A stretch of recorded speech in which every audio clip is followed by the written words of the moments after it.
Hello प्यारे बच्चों, तो क्या हाल है आप सभी के। आज हम पढ़ने वाले हैं पार्ट 10 का पार्ट 2। ये हमारा पार्ट 2 है गति एवं दूरी का मापन। हमने पढ़ा था पार्ट 1 में कि मेज़रमेंट के बारे में पढ़ा था। ये जो मापन होता है इसकी खोज कहाँ पे हुई, मतलब जो हम यूनिट यूज करते हैं, मीटर का यूज करते हैं, किलोमीटर का यूज करते हैं। तो उसमें हमने पार्ट 1 में पढ़ा था कि यहाँ इसकी खोज फ्रांस कंट्री में हुआ था। फ्रांसीसियों ने किया था 1790 में। फिर हमने लास्ट में पढ़ा था कि उन्होंने एक इंटरनेशनल सिस्टम बनाया, या SI सिस्टम बनाया, इंटरनेशनल सिस्टम। एक सबसे पहले मीटर पद्धति की खोज की उन्होंने। एक मीटर पद्धति को मानक माना और वह मीटर पद्धति क्या हुआ, इंटरनेशनल मतलब अंतर्राष्ट्रीय लेवल पे सारे देश में यूज होने लगा। तो ये सबसे पहले मीटर से शुरू हुआ था, 1 मीटर रॉड को मानक माना गया था, वहाँ से यूज हुआ। फिर उसके बाद फ्रांसीसियों ने मूल मात्रक का बनाया, सात जैसे हमने मीटर बना इसी तरीके से और चीज़ों को नापने के लिए, क्योंकि मीटर का यूज़ लंबाई मापने के लिए किया जाता था। फिर बहुत सारी चीज़ें होती हैं हमारे दैनिक जीवन में, जैसे हम दर्जी के दुकान पे जाएंगे तो वहाँ पे उसके पास एक दूसरा मापन होता है। हम अगर चीनी खरीदें तो वहाँ पे मापन की जरूरत पड़ती है। हमारी दिन प्रतिदिन बढ़ती गई। क्या हुआ कि यूनिट भी बढ़ता गया। तो पहले मीटर से शुरुआत हुआ था, फिर मीटर से शुरू करने के बाद आया था हमारा मीटर, किलोग्राम, सेकेंड, ये 3 यूनिट उसके बाद आई। क्योंकि देखो मीटर जो था द्रव्यमान, जैसे मार्केट में जाते थे, चीनी खरीदना है, दूध खरीदना है, सबको मीज़र करने की ज़रूरत पड़ती थी, तो लोगों में प्रॉब्लम होती थी, क्योंकि मीज़र का सबसे ज़्यादा जरूरत पड़ता है व्यापार में। मीटर के बाद मीटर आया, किलोग्राम आया, सेकेंड आया, फिर उसके बाद एम्पियर आ गया। एम के ऐसे बोलते हैं। ये हमारा मीटर हो गया, ये हमारा किलोग्राम द्रव्यमान मापता है, ये समय, ये एम्पियर। एम्पियर क्या मानता है, ये लाइट जो हमारी इलेक्ट्रिसिटी होती है उसको मेज़र करने के लिए एम्पियर मात्रक का यूज किया जाता है। ये मात्रक क्या है, जैसे आप 10 किलोमीटर गए, 10 किलोमीटर आपने बताया, ये आपका किलोमीटर क्या है, मात्रक है। तो वही ये यूनिट है कि जब द्रव्यमान, जैसे चीनी खरीदोगे तो क्या होगा, ये के का मतलब यहाँ पे केजी है। चीनी जैसे दुकान पे खरीदने जाओ तो भैया 1 केजी चीनी दे दीजिए, तो ये केजी क्या है, इसका मात्रक है। तो क्या जरूरत बढ़ी, व्यापार बढ़ा, तो फ्रांसीसियों ने 7 ऐसी यूनिट को डिज़ाइन किया जिन्हें मूल मात्रक बोला जाता है। मात्रक जो है, ये जो हमारा मात्रक है, ये 2 प्रकार का होता है, एक मूल मात्रक, दूसरा हमारा पूरक मात्रक। तो मूल मात्रक वो मात्रक होते हैं जिनकी जो ये मात्रक डिसाइड करते हैं वो सिर्फ 1 यूनिट में होता है। मीन्स कहने का है कि जैसे किलोग्राम होगा, मीटर होगा, बट किलोग्राम मीटर पर सेकंड नहीं होगा। ये जो पूरक मात्रक होते हैं वो 2 मात्रक से मिलकर बने होते हैं, जैसे किलोग्राम मीटर पर सेकंड, जैसे गाड़ी की स्पीड मापते हैं मीटर पर सेकंड, वो होता है पूरक मात्रक। तो हमारे सिलेबस में सिर्फ मूल मात्रक है। कौन सा है, मूल मात्रक। जो एम के ऐसे ये जो हमारा यूनिट बनी है, मीटर, किलोग्राम, सेकंड, फिर एम्पियर आया। फिर उसके बाद जो ताप होता है, ताप का मतलब टेम्परेचर मापने के लिए, जैसे पानी गर्म है, पानी का टेम्परेचर कितना है, बुखार मापने के लिए, तो वहाँ पे ताप आया। ताप को मापते थे केल्विन से। केल्विन का मतलब होता है के से मापा जाता था। फिर उसके बाद पदार्थ की मात्रा को मापने के लिए मोल का यूज किया जाता था। और फिर उसके बाद ये जो लाइट की किरणें निकलती हैं, क्योंकि क्या हुआ कि धीमे धीमे ज़रूरत बढ़ती गई। पहले हमने मीटर डिसाइड किया, फिर उसके बाद और ज़रूरत बढ़ी, तो हमने क्या किया, यूनिट को और एक्सपैंड किया, इसे और प्रसारित किया। तो फिर उसके बाद हमारा आ गया ये मोल। उसके बाद एक हमारी यूनिट होती है CD, जिसे बोलते हैं हिंदी में कैंडेला बोलते हैं। ये हमारा हो गया मीटर, किलोग्राम, ये टाइम मापने के लिए सेकंड, ये ए का मतलब एम्पियर, और ये केल्विन है ताप, और ये मोल, हिंदी में बोलते हैं मोल, इंग्लिश में भी लिखा जाता है मोल। मोल पदार्थ की मात्रा मापने के लिए, जैसे कोई सब्सटेंस है उसका यूज करते हैं। और ये CD कैंडेला, ज्योति, इसे हिंदी में बोलते हैं ज्योतिवृत्ता मीन्स जो लाइट निकलती है, इसकी रेज आती है, इस रेस को मापने के लिए, इनकी इंटेंसिटी मापने के लिए वहाँ पे इसका यूज़ होता है।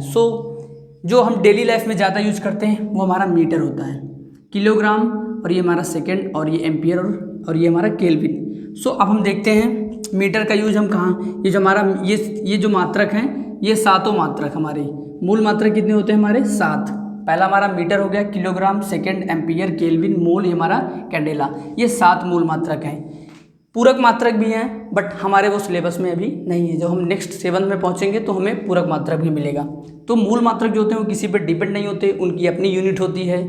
जो मूल मात्रक किन्हें बोला जाता है, अगर मैं इसकी डिफिनीशन लिखनी हो तो मूल मात्रक वो मात्रक होते हैं जो सेल्फ डिपेंड होते हैं, मतलब जिनकी जो यूनिट निकलती है, जो किलोग्राम क्या है इनके मात्रक हैं, तो ये किसी पर डिपेंड नहीं होते हैं, उन्हें मूल मात्रक बोला जाता है। और मूल मात्रक हमारे 7 होते हैं।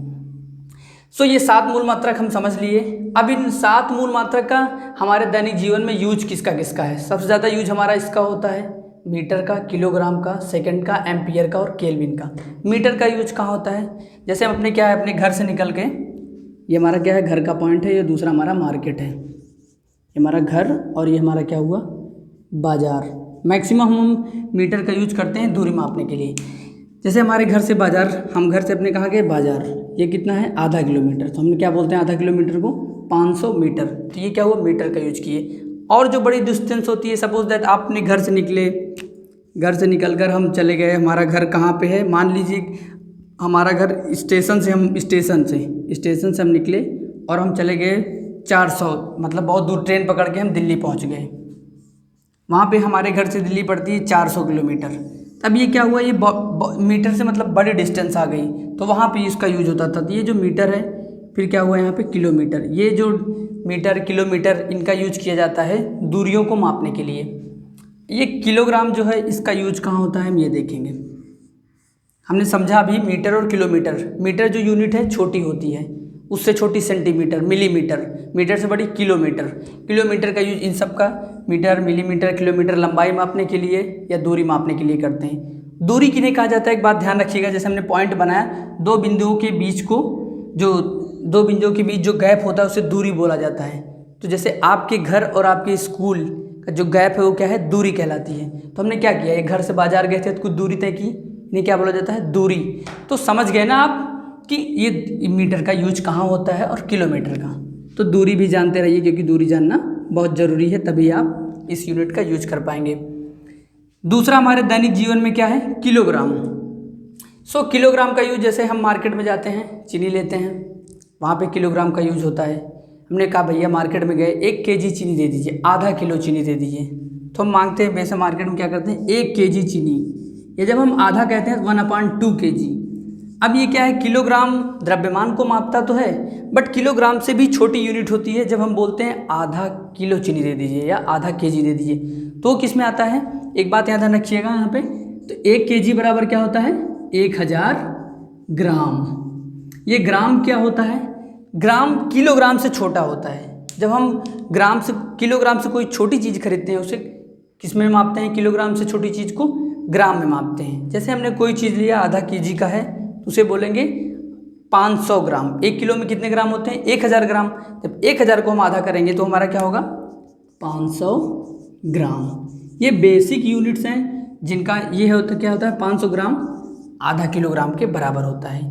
ये बेसिक यूनिट्स जानना बहुत ही ज़रूरी है, क्योंकि हम अपने दैनिक दिनचर्या में इनका यूज करते हैं। इस वीडियो का भी यही उद्देश्य है कि हमें मेजरिंग का आना चाहिए। मेजरिंग के बारे में हमें उस यूनिट्स को पता होना चाहिए कि हम छोटी चीज़ें खरीद रहे हैं कि हमें कितने मिल रही हैं। अगर नहीं पता होगा तो प्रॉब्लम आती है, मार्केट में भी हम जाते हैं। दूसरा हमारा सेकंड है। सेकंड का हम कहाँ पे यूज करते हैं, सेकंड हुआ हमारा, मिनट हुआ, और ये घंटे, इसका यूज हम अपने टाइम को मापने के लिए करते हैं, जो हमारी घड़ी होती है उसमें यूज होता है। और दूसरा ये हमारा केल्विन। केल्विन तो हमें बहुत ही दैनिक जीवन में कम मिलता है। केल्विन का माप हम ताप मापने के लिए, केल्विन का करते हैं ताप के लिए। जैसे पानी हमारा क्या है, गर्म पानी मापना हो, पानी हमारा क्या है, गर्म है। इसका मापने के लिए कौन सा यूनिट का यूज करेंगे, केल्विन का यूज करेंगे। तो और जैसे बुखार, जो केल्विन से नीचे होता हमारा फ़ारेनहाइट, डिग्री सेल्सियस।